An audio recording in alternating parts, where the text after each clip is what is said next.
Hi, welcome to Fictitious Characters Misunderstood. This is my debut episode, so the sound quality might not be up to snuff till I find the right settings. So please try to bear with me.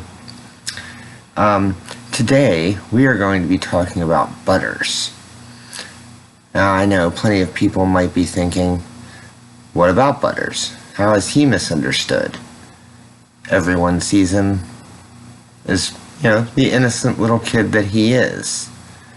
But Butters is probably the most savage person that lives in South Park. And if you don't believe me, the definition of savage is fierce and vicious. And many of you might be thinking, well, that doesn't sound like Butters. But it is. And he does it in such ways that most of the times, he doesn't realize he's doing it.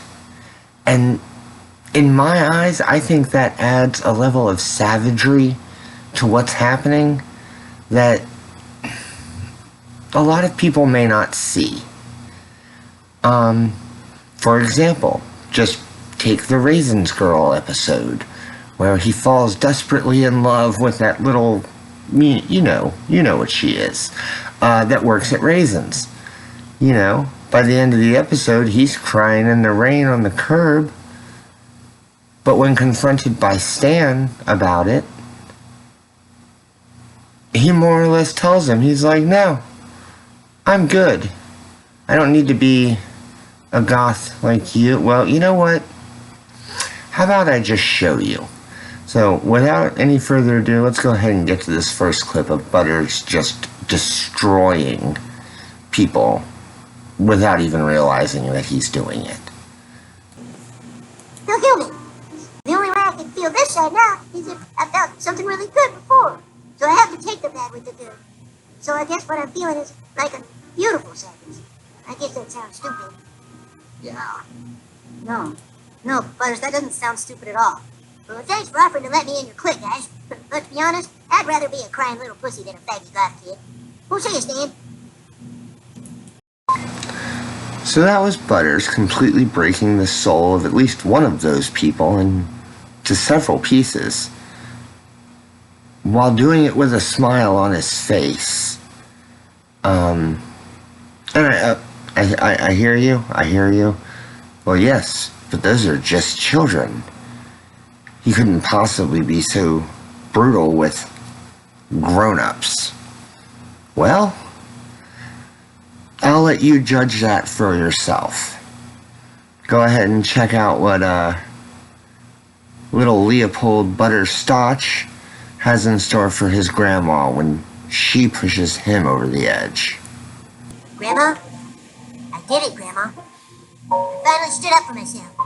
I got real mean and I beat the snot out of Dr. Oz. I can't lie, it felt kind of good at first. But since then, all I have is just kind of dark, empty feeling. Then I realized that's how you must feel all the time.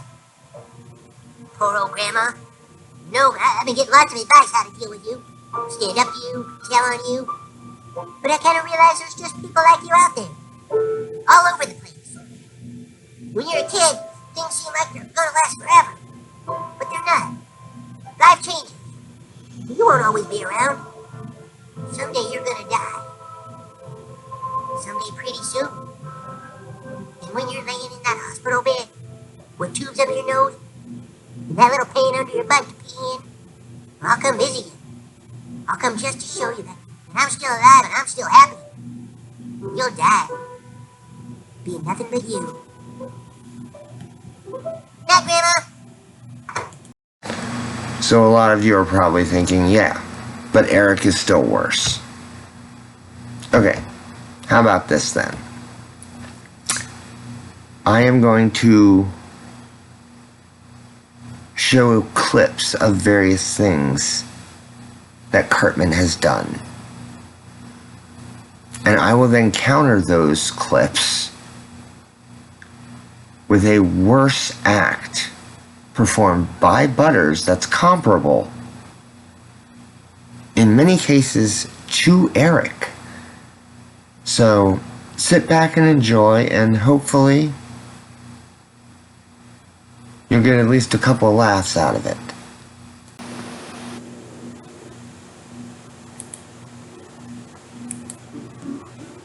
This child's behaviour is totally unacceptable. But there's no child too tough for Super Nanny. In just 3 days' time, you're going to see a new Eric Cartman.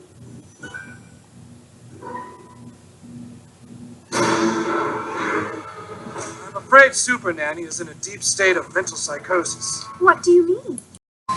As you can see in this clip, Super Nanny suffered from mental psychosis after only 3 days with Eric Cartman. And yeah, that's bad.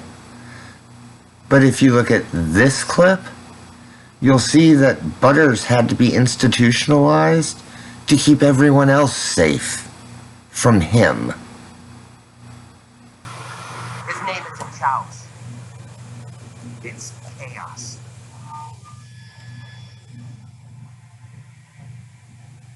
We are not responsible for what happens to you in there. I warn you, you're not going to like what you're about to see.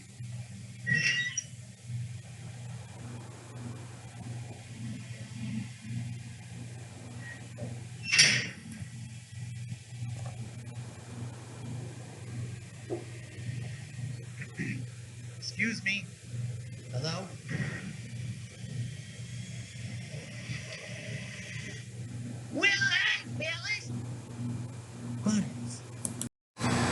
So that's a W for Butters.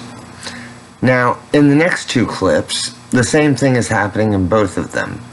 Videotapes that have footage that is embarrassing to Cartman. The outcomes are very different though. So I'll go ahead and play the clips for you, and then we'll talk about them afterwards. Ladies and gentlemen, boys and girls, it's time for the amazing Cube Boy. I'm a little piggy, here's my snack.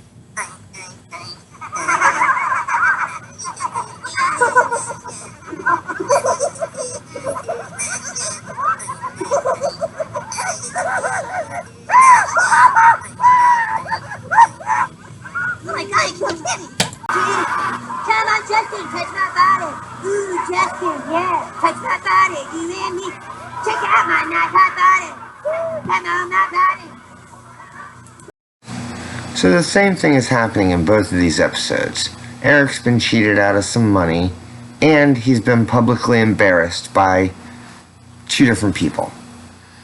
Now, when Scott Tenorman did these things, Eric took it upon himself to trick Scott Tenorman into eating his parents after he prepared them into chili, which is dark. It is. I'm not taking that away from Cartman. But when Butters did it, to this day, Eric still hasn't done not one single thing to Butters to get him back for that. And that should really tell you a lot about Butters, when even Eric won't retaliate against something like that. You know there's something dark inside that blonde-haired little boy. And for my last example, you have to understand that Eric Cartman has technically had his dream twice. Once with Cartman Land, and once with Dick and Balls. Now, Dick and Balls was essentially a scam that Cartman tried to run on Butters, so that Cartman could create his own mini amusement park at his house. Butters, however, turned it into an actual business, and, well, you'll see what happens, if you haven't already. We think that my little Eric deserves to get exactly what he's been wanting for a long time. No, what are you doing? Taking Buzz is mad! You can't stop taking Buzz!